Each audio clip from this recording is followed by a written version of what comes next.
Let us now try to understand the topic, how do traits get expressed? So students, till now we have studied the monohybrid and the dihybrid cross, and based on that let us try to revise some of the conclusions that were drawn based on these two crosses. So till now we had seen that the traits or the characteristics, they are transferred from the parents to the progeny. And this process of transfer is not simple exchange. Rather, it is a very complex and an accurate mechanism. There are definite scientific principles on which the process of inheritance takes place. Then also we had come to the conclusion that genes, they work in pair.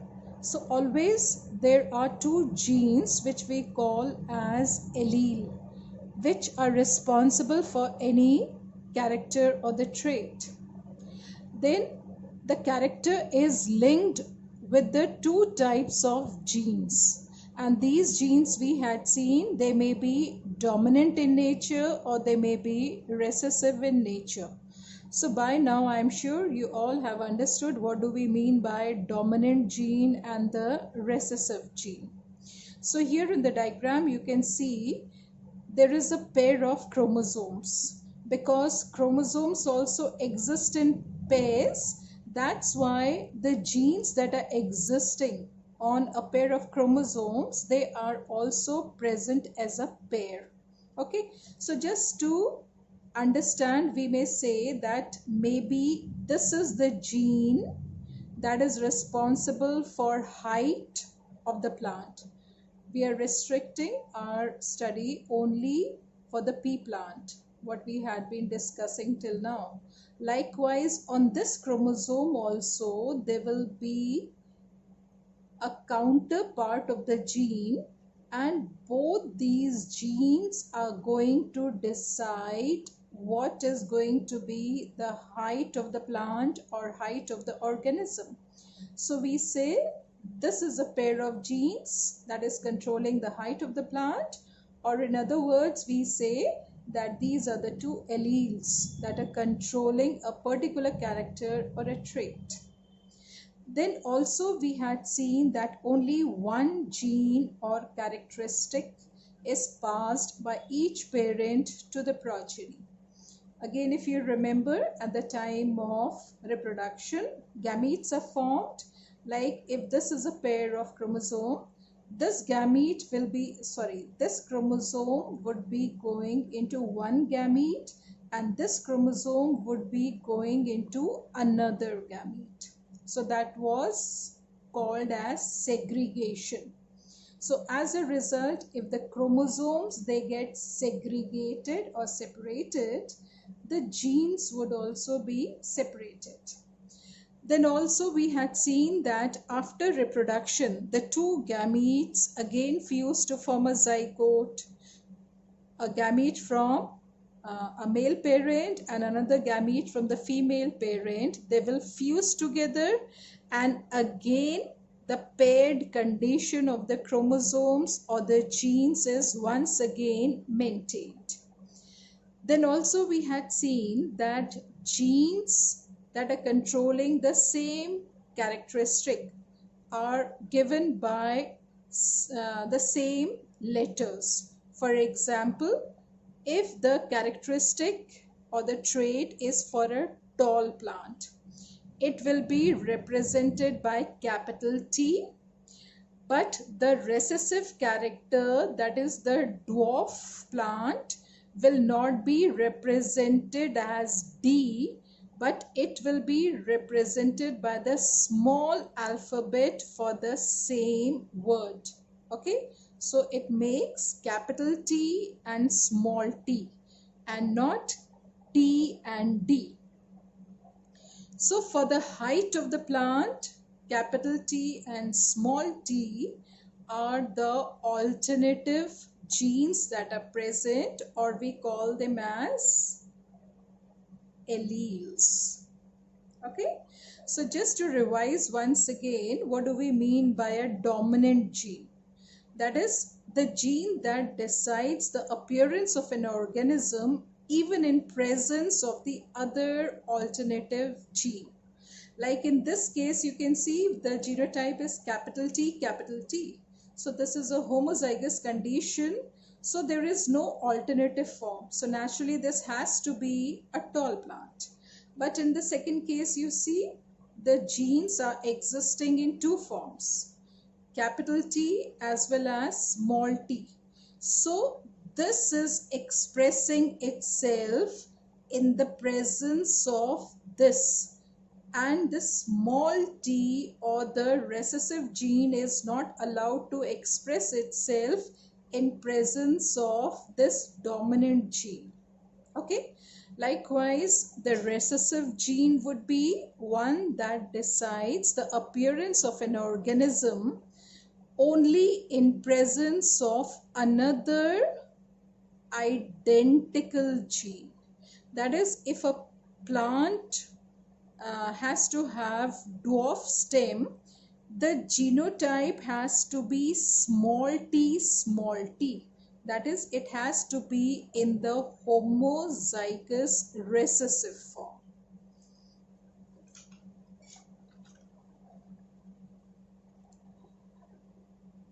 Then the next thing was the representation of a gene has to be either capital T, or the heterozygous dominant or homozygous recessive type. So these three representations of the genes are known as the genotype, whereas phenotype is the character that is externally visible. But it is this genotype that is going to determine whether the plant is going to be tall or it is going to be dwarf in nature. So finally, we come to now the main topic, that is how the genes express themselves. So before we discuss that, let us once again revise these terms: the chromosome, the DNA, proteins, and the genes. So chromosomes, we can say these are very thin, fine thread-like structures that are present inside the nucleus, and they are carrier of genetic information. Whereas DNA, it is the constituent of the chromosome, and they are also carrying the genetic information because they have genes on them. Then we come to proteins. These are the building blocks of cells and are responsible for any trait or characteristic that is visible. Then lastly, we come to a gene. Gene is a section of DNA that controls different traits and characters. Okay, now let us see the three different conditions that were there for three different genotypes. So in the first case, we saw that there are two genes or two alleles responsible for height of the plant. So now this is a normal gene, and this gene also is normal in nature. So generally, the gene that is normal in nature, we consider it to be as the dominant type, and hence we represent by capital alphabet. This gene being normal, it will produce larger quantity of enzyme. This gene will also be responsible for producing a larger quantity of the enzyme. So as a result, there will be plenty of cell division, and the protoplasmic contents will be there to add more cells to the plant body. Hence, the genotype of this plant is responsible for making the stem tall in nature. The second condition is where one of the gene becomes altered, it becomes changed. Okay, so this gene being normal, it will be producing again a larger quantity of the enzyme, But since the other gene has become altered, it will be producing a limited amount of the enzyme. So in this condition, at least there is one gene that is responsible for normal production of the enzyme. That's why there will be normal cell division, normal quantity of protein synthesis. As a result, even in the heterozygous condition, the plant continues to be tall in nature. Then we come to the third situation where the genotype is in the homozygous recessive condition, that is small t, small t. Small t would mean that both the genes have become changed or altered. So as a result, both the genes are producing reduced quantity of enzyme, or it may be absolutely no enzyme at all. So in that case, the rate of cell division will be very, very slow. Protein synthesis will be negligible. As a result, the plant is going to be dwarf in nature. So on the basis of these three explanations, we can conclude that genes basically are controlling the phenotype of any organism. By now, we all have understood that traits are qualities or features that distinguish an organism. Now, these traits, they come in two varieties, or they can be of two types. They can be acquired or they can be inherited in nature.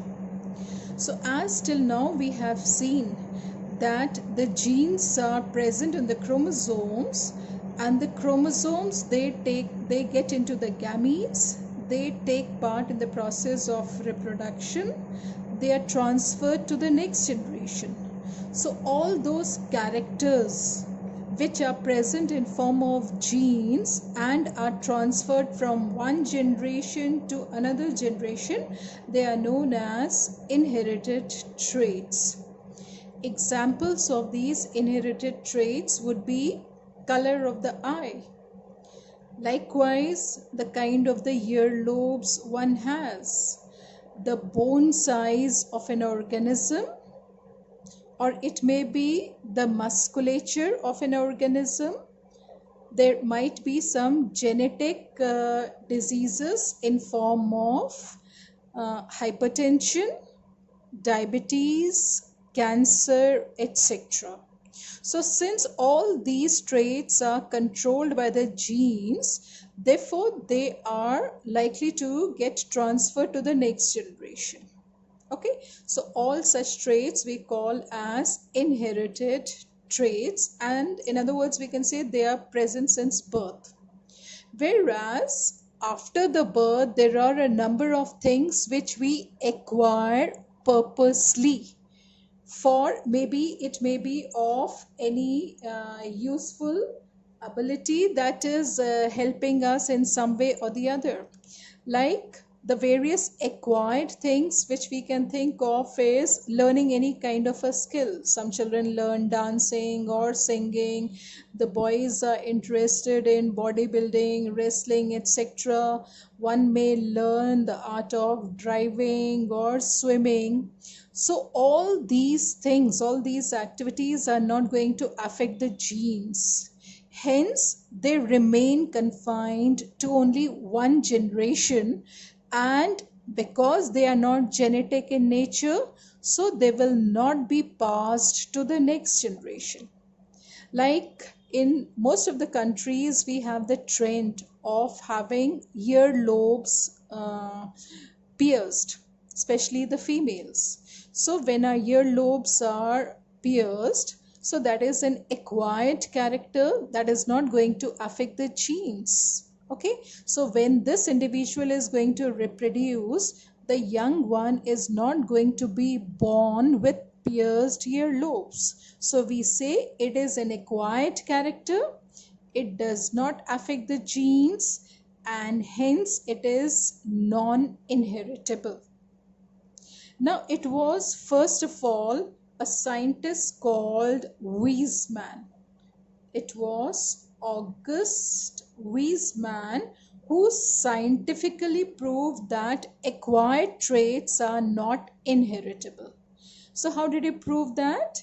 He took a pair of mice, and these mice, they had tails. Okay, so these two mice, they are allowed to interbreed, but before they interbreed, their tails are chopped off. So now they are tailless. These two tailless mice, they are artificially made to interbreed to produce F1 generation. But to his surprise, he found that all the offsprings, they had tails intact.